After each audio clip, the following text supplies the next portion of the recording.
Ladies and gentlemen, good to see you, Spotlight. We got a little Latin flair going on.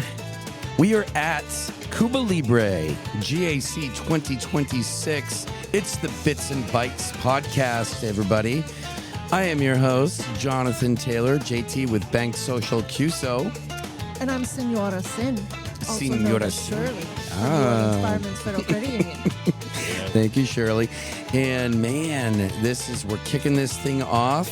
Second year in a row.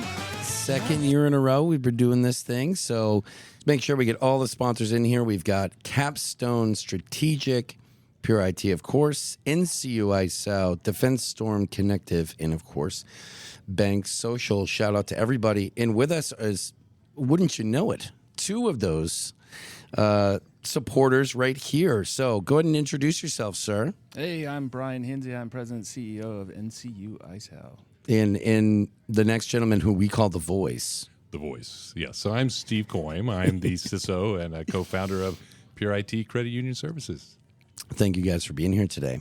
So we're scrambling, because that's what one does at GAC, from one event to the next thing, to all the stuff. And it's Tuesday for the listeners, so some of us started on Saturday, and so but officially day two of the conference. So start with you, Brian. How have things been going for you guys here?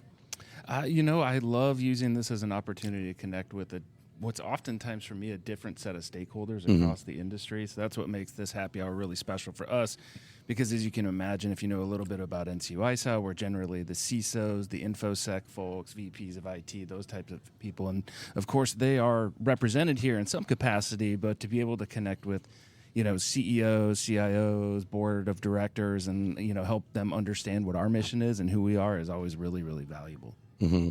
Same question, Steve. Yeah, it's really good to be able to see a different, just like Brian was saying, the stakeholders that we see in the security space, we've got all those going on, but being able to go and see the other folks, another function that I take care of and do within Pure IT is doing assessments. And so at that point, I'm actually dealing with the CEOs and other folks. So I'm seeing a different set of the same people I know. So it's really good to be able to reconnect with them. I reconnect all the time with the InfoSec people, but I don't always get to reconnect with the CEOs. So it's good to see those folks here today. Well, this is definitely one of my favorite events, and I'm not just saying that. It really is true. It's always been a fun event. It's a great cross-section, I think, of CISOs that lean towards IT, but, are fintech-based, along with forward-leaning, forward-thinking credit unions that are here to connect and to, collaborate and talk about what's next, what's in the future. For you guys right now, specific to what you do, what is top of mind? What is the tip of the spear, so to speak, that you're educating folks about or talking about right now? Start with you, Brian. I think there's a couple things. We've seen what the NCUA's 2026 supervisory priorities entail, and now that those have been out since the end of January, we're starting to see some of those credit unions go through their exam cycles. So understanding what that's really meaning in practice when you talk about focusing on payments, security of payment systems, fraud mitigation and mitigating fraud losses, protecting members, right, protecting against insider threats. So I think that's really something that we're focused on to better understand the pulse of what this looks like in action, so that credit unions can understand, really what these examinations are going to look like this year. Is certainly part of it. Great point. Yeah, and for myself, I've just really had an uptick in boards wanting to become InfoSec aware, cyber aware. They're trying to get their own training and to be able to figure out how do we do this from the top down, right? If they're not involved, it's really hard to push that culture all the way through. And so I'm actually having boards reaching out at this point and going, we need our own advisors. We need somebody to help us understand what the management of the credit union is trying to tell us. I think some of the things we've been hearing around GAC as well is, without going into politics, all the things that are going around the world in terms of the geo risk and things that are involving cyber fraud, things of that nature. regardless of the size of the credit union, these problems exist. So kind of what are the things that you are seeing and maybe some of the solutions? Yeah, I mean, one of the realities is you can't really wait for a global conflict to be prepared to defend against cyber attacks, right? Good point. I mean, that is the reality. If we're trying to prepare now, it's a little bit too late. But what is important is to be able to tie events like what's going on in the world right now with the expected types of risks that you might see. So what we saw last year a little bit with one particular global conflict, and that is expected to be echoed in some capacity here, is going to be hacktivist attacks. These are like politically motivated hacking, where certain sides align with certain political views, and they may attack entities, that are against those particular views. So denial of service attacks, commonly against like public-facing, web applications. Websites are usually the most common thing that you might see out there. So being prepared to defend against those, I would say, is one particular item. The other is, destructive type of attacks and phishing attacks. Generally, we start to see those increase, and one of the things that probably is overlooked when we're doing our planning on an annual basis is making sure you're prepared for some of these dependent systems to be offline. We hope that doesn't happen, of course, but obviously credit unions and other critical infrastructure are going to be reliant on communications, the power grid, water, things like that. And if there's disruptions in those particular systems due to politically aligned hacking in any type of way, then you have to hopefully have a plan to continue operations to the best of your ability in the absence of those. It's such an interesting point. I was just sitting down with a credit union that has the name of Langley, and he literally brought up in the meeting an hour ago that they're really ratcheting up because they're seeing a lot more attempts simply because people associate their name with, the political, environment, the military environment, like what's going on right now. And I thought, wow, that's really interesting. So I don't want to say credit unions with names that might be, attached to political whatever, beware. But it was an interesting point that I hadn't thought of, that they're seeing a lot more attempts, and it was an insane number that he was telling me. I mean, it was insanely high, and I'm thinking, my God, that is a tidal wave of attacks coming in. So how are you guys helping credit unions handle the scale of attempts and attacks these days to penetrate? So one of the situations, right, we're being told, just going on with that, we're being told by CISA and other organizations, hey, there's this situation going on. You need to ratchet up your things, and it's like, where's up from here? We're already there. We're as high as we can go. So hold your hand out. I'm here. And like, we don't have any further up to go. We should already be at that point where we're aware.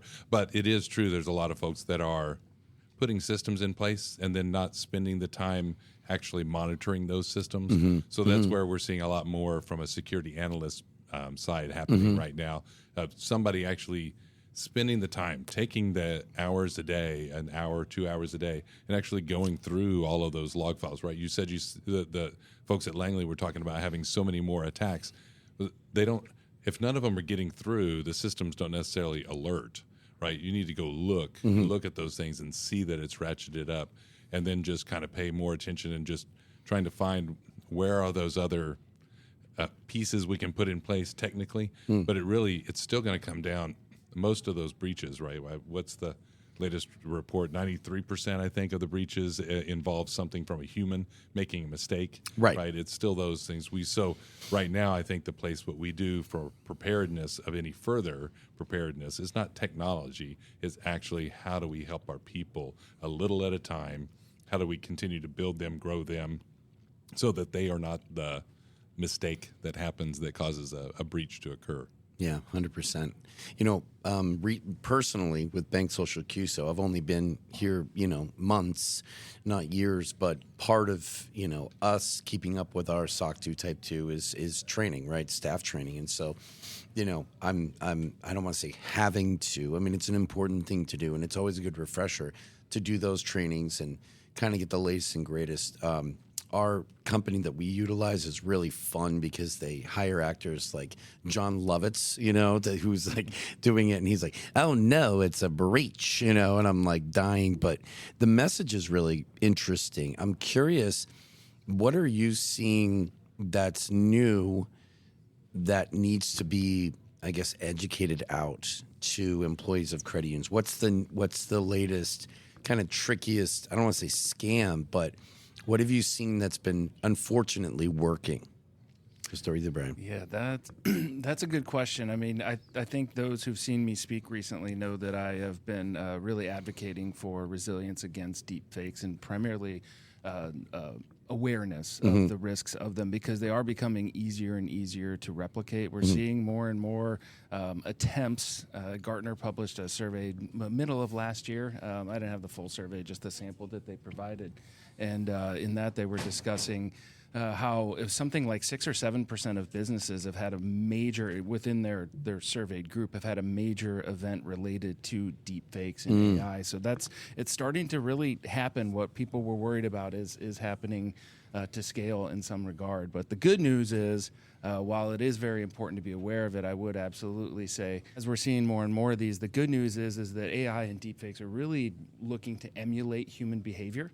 So you would defend against them in many ways, aside from the awareness that the vector exists, the same way you would against social engineering attacks, right? But what if a human tried to come in and socially engineer sensitive information from one of your employees? Well, if you're resilient to that and you have some controls in place like dual authorization, multi-factor, those kind of things, then I would also say that you're going to be better off against deepfakes as well. Love that. Right, and I was just pulling up a book that I'm actually reading at the moment. So a friend of mine back in Houston just wrote a book, Behavioral Insights in Cybersecurity. So he's trying to take the psychology of what's going on and actually figure out how is it that we're getting fooled, so that we can learn and train our brains not to be, right? When he says, you get this free because you're here today, just click this link, then that just, people are just like, ooh, it's free and I'm special because I'm here and I get to click a link. And they just don't think about the fact that, whoops, that was somebody that just totally engineered me socially to be able to do something by promising things that I want. And we have to learn those different things. And again, in the deepfakes side of things, right, we see all these ads for how, here, take a picture of your baby and click this AI thing and it animates your baby doing a dance, right? And so we can do that with people as well. So as we learn what are real type animations, what is real, what's not, we're going to have to learn better how to tell whether it's not something that's real, whether it is real. Again, in that deepfake side of things, it's going to be very interesting to build and grow our way through doing that. And I think we're just going to have to find little incremental changes, not do cybersecurity training once a year. We need to do little incremental changes constantly, measure what it's happening, and be able to do little bits at a time to be able to get that. Trying to just feed it all to everybody in a fire hose doesn't get us there. So, one of the things I hear a lot from the small to mid-sized credit unions is they almost seem to go overboard from the members' perspective on fraud in terms of mitigating it, to the point that it makes it very difficult for members to do business with the credit unions. What advice could you give to credit unions that are facing some of that, because it's turning members to other areas that are not in the credit union system? Yeah, so for me, I think we have to get much more accurate about those systems. That's can be harder in that smaller credit union size where you can't afford all the tools that are there, but things that we're doing, things like the watch list that the NCU-ISAO is putting together now, where when fraud is found and discovered, the IP address that came from is going into a list, and now when you see something odd, you can check that against this IP address list and go, oh, well, that kind of has a correlation there, and know that you can raise that level of where that's at so that you can get more accurate about those. There are lots of the larger institutions, right? They seem to just be right on board for how it is things are fraudulent. They can detect it and do that a lot better. We just need to be able to do what we can when we can't afford all of the big tools that are there. What are your thoughts on that, Brian? I would also add to it that member education is really important. And I think everyone's working to educate their members, right? But as long as your members are working towards securing themselves and securing their access to their online banking systems and doing the right things and using complex passwords, and you're working to educate them, you're going to see the fraud losses dip down just naturally, at which point, maybe the relaxation of some of these additional controls where you're really trying to protect your member base from themselves and the attackers is going to be able to be backed off just a little bit, just because you are having a more successful relationship and cohabitation and things like online banking between the members and the organization. Brian, thank you both, Brian and Steve. Thank you both for coming on. If something really resonated with the listeners and they wanted to learn more or reach out, ask a quick question, where would they go? For us, it'd be NCU-ISAO.org, so that's NCU-ISAO.org. If you're somebody who likes to come to events like GAC, we actually put on a conference with Pure IT called CU Intersect. The CU Intersect conference has its own website, too. You that's do? CUintersect.com. And I'm saying it like that because we did the podcast for that one, too. And what a blast. In such a great time. I mean, despite the weather, that was an amazing conference. You did a great job. Steve, same question to you. So going to pureitqso.com will get you there. You can actually always send an email to CISO at pureitqso.com, and that actually gets to CISO Steve here. Right where there. Where I'd be happy to talk to you personally if that's what it is that we need to do. All right, folks, thank you very much. Thank you, Shirley Senn, you. for being on this journey. And thank you, folks, for listening. I am Jonathan Taylor, JT, with Banks Social CUSO. And this is the Cuba Libre event, the Bits and Bytes at GAC 2026. Other sponsors, Capstone Strategic, Pure IT, NCU-ISAO, as we said, Banks Social, Defense Storm, and Connective. Folks, we will see you on the flip side. Hasta la vista. Baby.